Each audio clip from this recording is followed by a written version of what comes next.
Air ambulance প্রস্তুত থাকলেও খালেদা জিয়ার শারীরিক অবস্থা বিবেচনা করে লন্ডন নিতে দেরি হচ্ছে। রাজধানীর এভার কেয়ার হাসপাতালে চিকিৎসাধীন বিএনপি চেয়ারপারসনের স্বাস্থ্যের অবস্থা জানাতে হওয়া ব্রিফিংয়ে এমনটাই জানিয়েছেন তার ব্যক্তিগত চিকিৎসক ডাক্তার এজেডএম জাহিদ হোসেন। তিনি বলেন, শারীরিক পরিস্থিতি এখন প্রাধান্যের বিষয়। মেডিকেল বোর্ড এবং বিএনপির ভারপ্রাপ্ত চেয়ারম্যান তারেক রহমানও সেটিকে গুরুত্ব দিচ্ছেন বলে জানান ডাক্তার জাহিদ। 14 দিন ধরে বিএনপি চেয়ারপারসন এবং সাবেক প্রধানমন্ত্রী বেগম খালেদা জিয়া রাজধানীর এভার কেয়ার হাসপাতালে চিকিৎসাধীন। গত 23 নভেম্বর রাতে শ্বাসকষ্ট দেখা দিলে খালেদা জিয়াকে এভার কেয়ারে ভর্তি করা হয়। অধ্যাপক শাহাবুদ্দিন তালুকদারের নেতৃত্বে দেশি বিদেশি বিশেষজ্ঞদের সমন্বয়ে গঠিত মেডিকেল বোর্ডের অধীনে চলছে খালেদা জিয়ার চিকিৎসা। বেগম খালেদা জিয়াকে উন্নত চিকিৎসার জন্য শুক্রবার লন্ডনে নেওয়ার সিদ্ধান্ত নেয় মেডিকেল বোর্ড, কিন্তু বৃহস্পতিবার রাতেই তার শারীরিক অবস্থার অবনতি হওয়ায় পরিবর্তন হয় সিদ্ধান্তের। কারিগরি ত্রুটির কারণে এয়ার অ্যাম্বুলেন্সও পৌঁছাতে পারেনি। পরবর্তী সিদ্ধান্ত হয় শারীরিক অবস্থা বিবেচনায় রবিবার বেগম খালেদা জিয়াকে নেওয়া হতে পারে লন্ডনে। কিন্তু শনিবারও আসে সিদ্ধান্তের পরিবর্তন। খালেদা জিয়ার চিকিৎসা নিয়ে বিকেলে সাংবাদিকদের ব্রিফ করেন ব্যক্তিগত চিকিৎসক ডাক্তার এজেডএম জাহিদ হোসেন।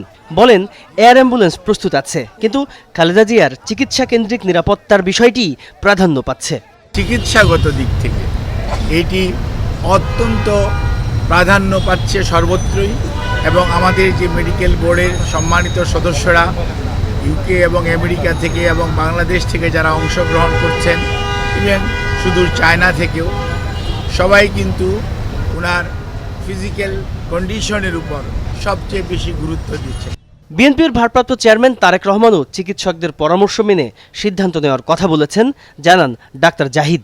তারেক রহমান সাহেব এটি যেমন তদারকিও করছেন এবং এই ব্যাপারে চিকিৎসকদের মতামতকেই উনি সবচেয়ে বেশি অগ্রাধিকার দিচ্ছেন, দলও সেই অনুযায়ী অগ্রাধিকার দিচ্ছে। খালেদা জিয়ার শারীরিক অবস্থা নিয়ে কোনো ধরনের গুজবে কান না দেওয়ার আহ্বান জানিয়েছেন এই চিকিৎসক। বলেন, অতীতেও চেয়ারপারসন আরও খারাপ অবস্থা থেকে সুস্থ হয়ে ফিরেছেন, তাই এবারও তার সুস্থতারই প্রত্যাশা। এসছেও প্রতিকূল অবস্থা থেকে আল্লাহ ওনাকে সুস্থ করেছেন। আপনাদের সবার দোয়ায় আমরাও এবার এবং মেডিকেল বোর্ড অত্যন্ত আশাবাদী যে এবারও ওনার যে শারীরিক জটিলতা, এটা থেকে আপনাদের দোয়া এবং আল্লাহর অশেষ মেহেরবানিতে ইনশাআল্লাহ দেশনেত্রী বেগম খালেদা জিয়া সুস্থ হবেন। বিএনপির স্থায়ী কমিটির সদস্য আমির খসরু মাহমুদ চৌধুরীও জানিয়েছেন, ডাক্তারদের সিদ্ধান্তের উপরে নির্ভর করছে খালেদা জিয়ার বিদেশে চিকিৎসার বিষয়টি। উনি ট্রাভেল করতে পারবেন কিনা, এটা হচ্ছে সমস্যা এই মুহূর্তে।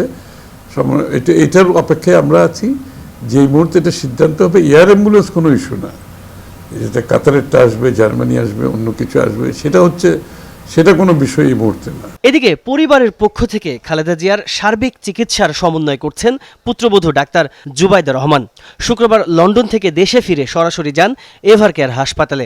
শনিবারও হাসপাতালে এসে চিকিৎসকদের সঙ্গে আলোচনা পরামর্শ করেছেন তিনি। সার্বিক খোঁজ খবর রাখছেন বেগম খালেদা জিয়ার শরীরের অবস্থার। তাজনুর ইসলাম, যমুনা নিউজ, ঢাকা।